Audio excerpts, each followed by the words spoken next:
So let's talk about the inner and outer reality and the Spanish school of magic. So this is going to be a part story, part theory video, which is I guess sort of interesting because I haven't really done that yet.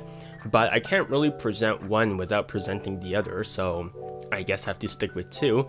But without further ado, I guess let's get into the definition of what makes a school of magic. So a school of magic doesn't really refer to an actual like physical school.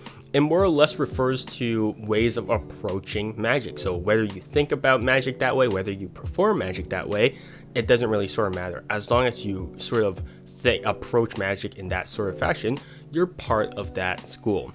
Now there are physical schools. For example, there's La Gran Escuela Magica de Anatamaris, I believe, or La Gran Escuela de Magica Anatamaris. So no, it's Magia, yeah. So if you probably noticed, yeah, she's the daughter of the legendary Juan Tamariz, and she opened her own magic school, which is, I mean, that's great, which proves that, you know, that is a thing that people can do. But more often than not, I mean, physical schools aside, more often than not, when we talk about schools of magic, people are referring to the first definition. People are referring to ways of approaching magic. So the closest example I can give of this sort of thing is probably Greek philosophers. So if anyone is familiar with the classical era, you'll know that there's different Greek philosophers, right? Aristotle, Plato, Socrates, and they have their own schools, right? These philosophers have their own schools, but they also have this school in the way that anyone who thinks the same way that they do, anyone who conforms to their way of thinking, is also part of their school, right? So it doesn't matter if they're like kilometers away, they're still part of their school as long as they think the same way. So in a way, magic is a lot similar to that. Now the Spanish school of magic, which is La Escuela Magica de Madrid, there we go. So I guess I can understand why people actually mistake it for an actual physical school, because there is Madrid in there, right? Which is an actual location. So they're like, oh, Madrid has a magic school. Yes, I guess, but also no. So yes, as in like, there's a community, right? There's a community of like teachers, of students, of people learning from each other about magic. But no, as in like, there's no physical school.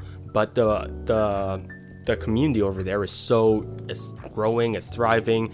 It's so like popular over there that in a way there's a school meant to you know, teach people, meant to learn, for people to learn over there, right? So that there is like a school of some sort, just not like the typical building school. So it's I mean, man, I wish that the American style magic actually has something similar, but I guess the American style magic, we're very distant from one another. There are communities, but we're not like, it's not the same, I guess, is what I want to say, right? So people who are part of the Escuela Magica,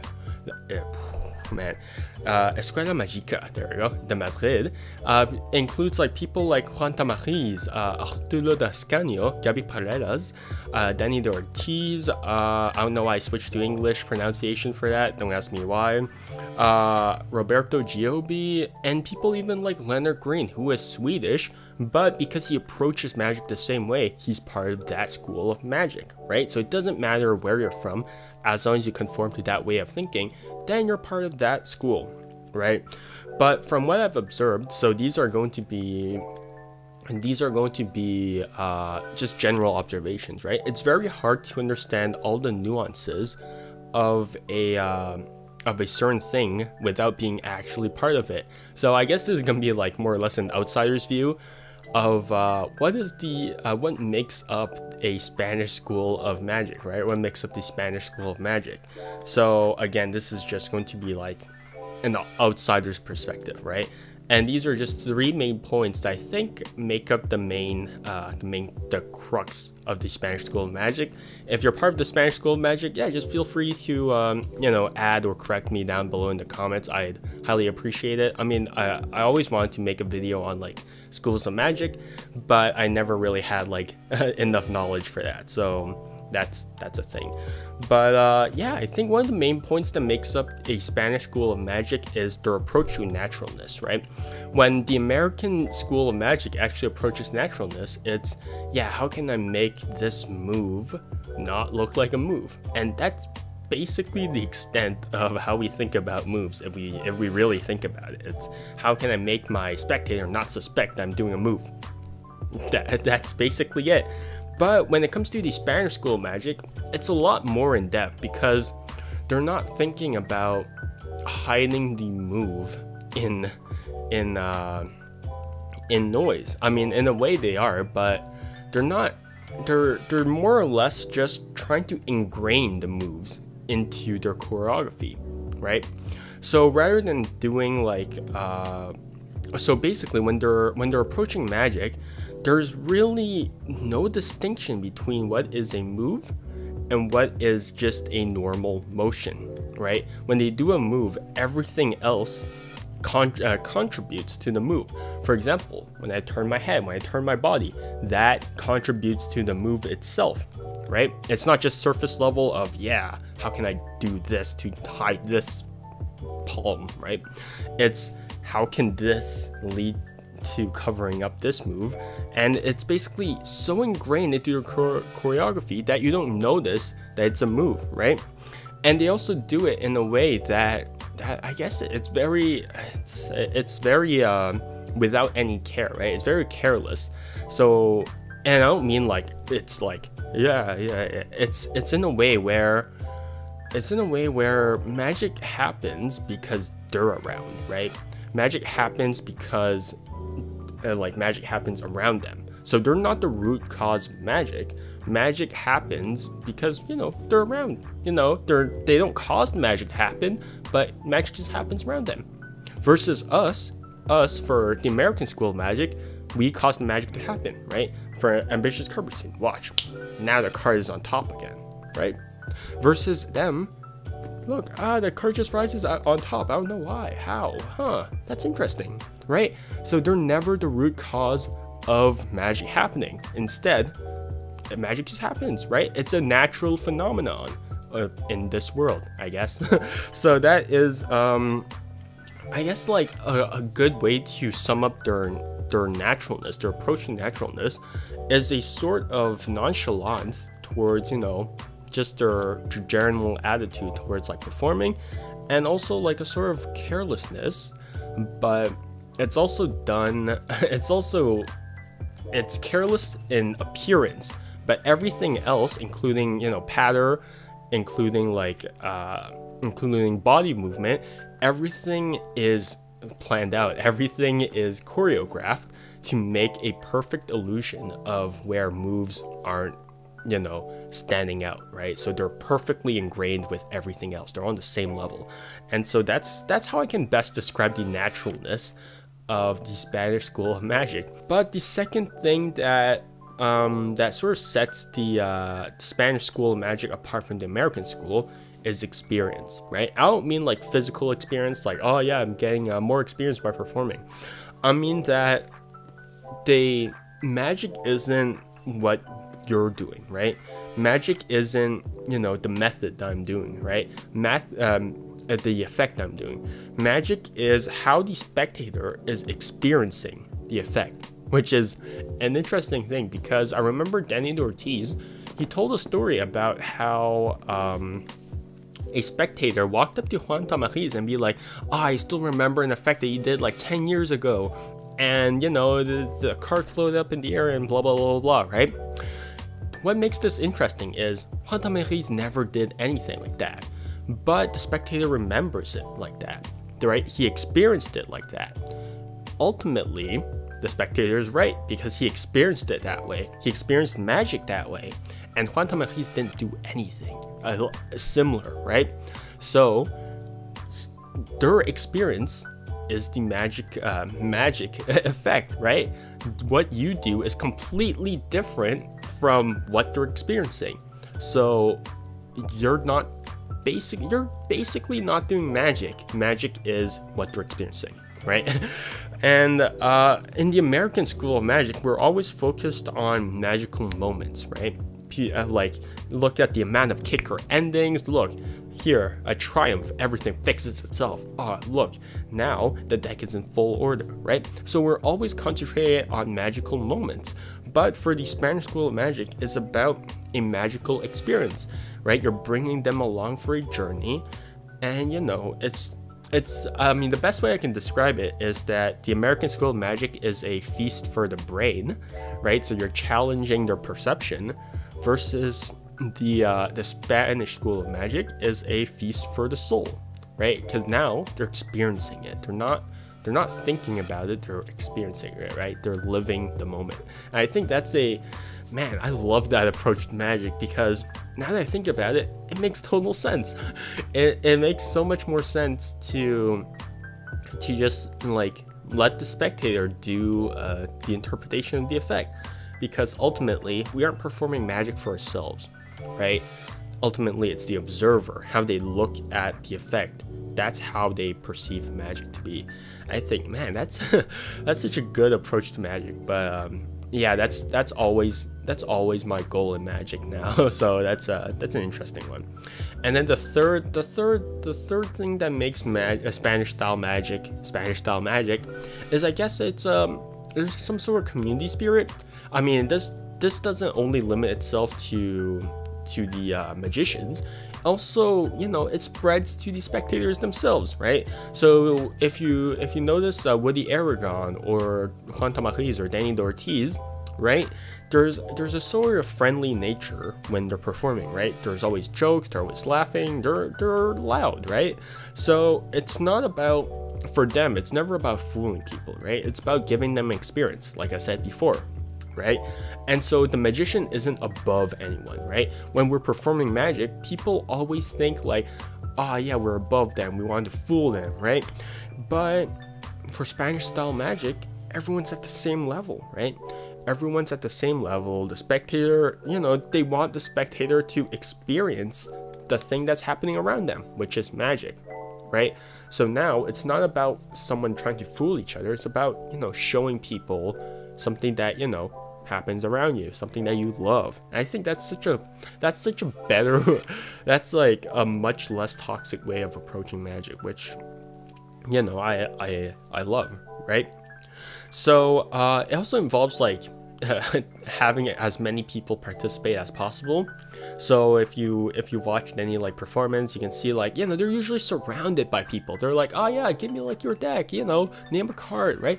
So they're very active and trying to bring people along with their journey, right? They want as many people to go on this magical journey as, you know, as possible, right? Which I think is great, right?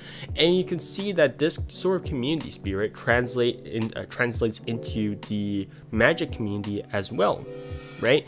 So the reason why there's a La Escuela Mágica de Madrid is because, you know, there's so many people there. There's a community there who's constantly exchanging ideas. They constantly jam, and you know, their community is just generally more tight-knit than the American School of Magic, because, you know, there's basically no secrets around them. If they have a secret, you know, you can just ask and they'll tell you, right? So there's really not really anything like, I mean, I can imagine that there's like, maybe some people have like ego things and whatnot, but for the most part, when I experienced the Spanish School of Magic, like just even a tiny fraction of it, people are always welcoming.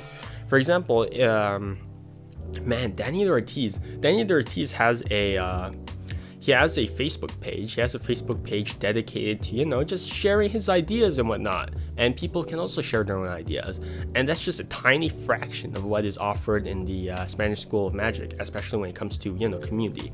I think that's great, right? So those are the three things that make the Spanish School of Magic, right? One is naturalness, the other is, you know, having the spectator experience magic. The other thing is the community spirit that's involved when it comes to magic. Now, the reason why I presented all that is for this next part, which is the theory part, right? So with so much emphasis on the audience experience, how do you know that what they're experiencing like actually is what they're experiencing, right? How do you know that what they're seeing or what you're doing is clearly natural, right? You don't know that. And that's when and that's where the inner and outer reality basically comes into play, right? So the reason why I want to present that is because one, I mean, I just clearly spoke about the experience of magic, right?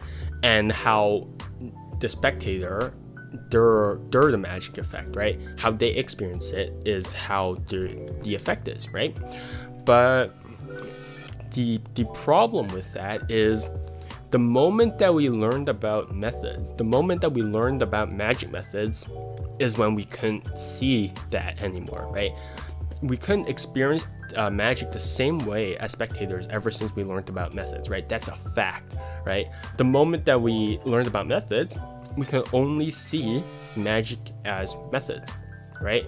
So, for example, the moment that I learned about the double lift, right? Man, there's so many. I can only, like, the moments I see someone perform, I'm like, oh, that's a good double lift, right? It doesn't matter what they're doing, but now I can only see what they're doing, right? It doesn't matter like whether I know what they're doing, but the moment like I can only like perceive that they're doing, sleight of hand, and I know like the general, like I can see all I can see all like details and whatnot, right? So the moment that you learn about magic is the moment that you can no longer perceive magic as a layperson, right? You can no longer experience magic as a layperson. And that's where Ascanio actually comes in with the inner and outer reality. It's also called the internal reality and the external reality, but I like saying inner and outer just because it's shorter. So basically, the inner reality is how we perceive effects, right? And that is through methods. The outer reality is how the spectator, the layperson, actually perceive an effect, right? Which is through the effect itself, right? Through the presentation, through your handling, right? So that's how they perceive the effect, right? And so, yeah, let's give an example of that, right? So this section, right? So now the inner reality, which is how we perceive magic, is that I did nothing, and the truth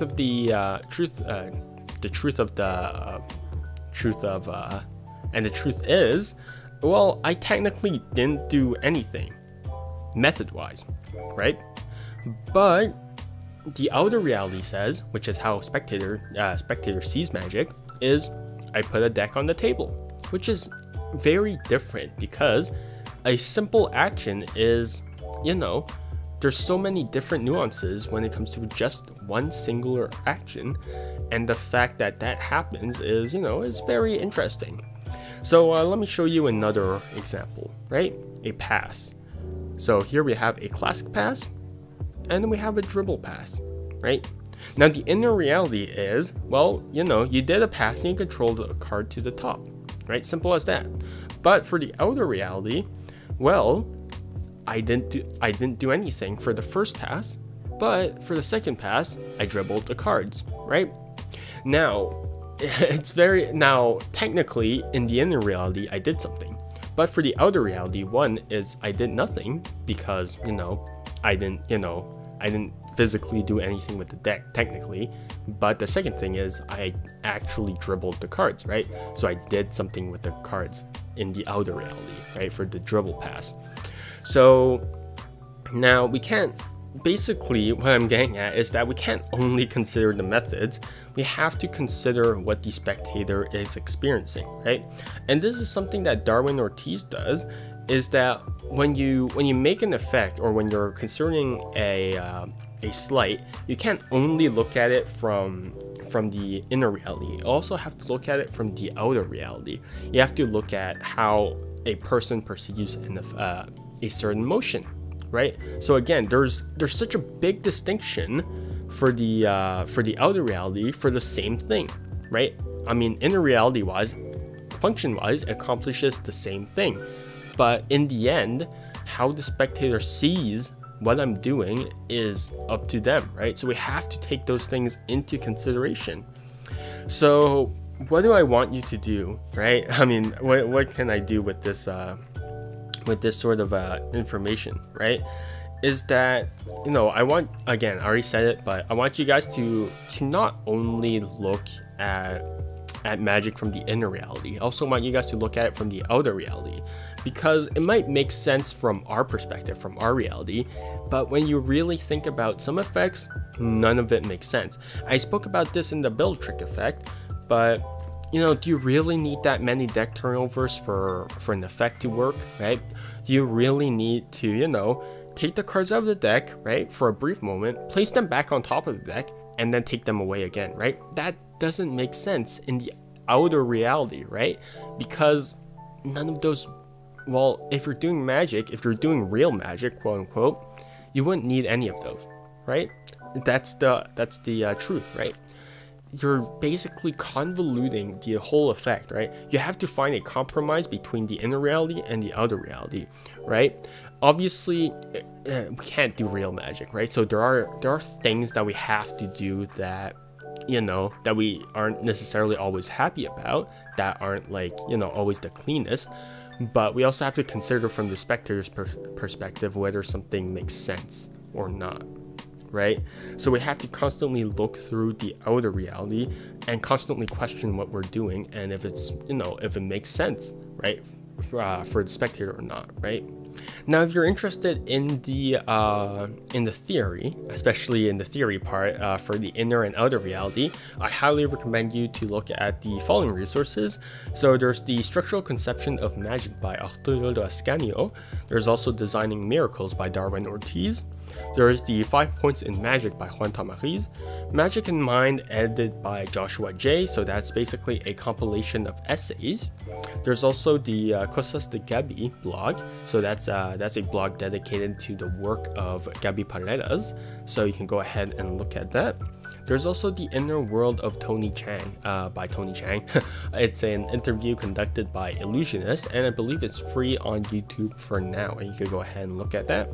I mean, I love Spanish style magic. There are some things that I don't always agree with. For example, their careless nature. Sometimes I think it's a bit too careless for me, but I do, you know, I still like highly respect and highly love, you know, Spanish style magicians, right?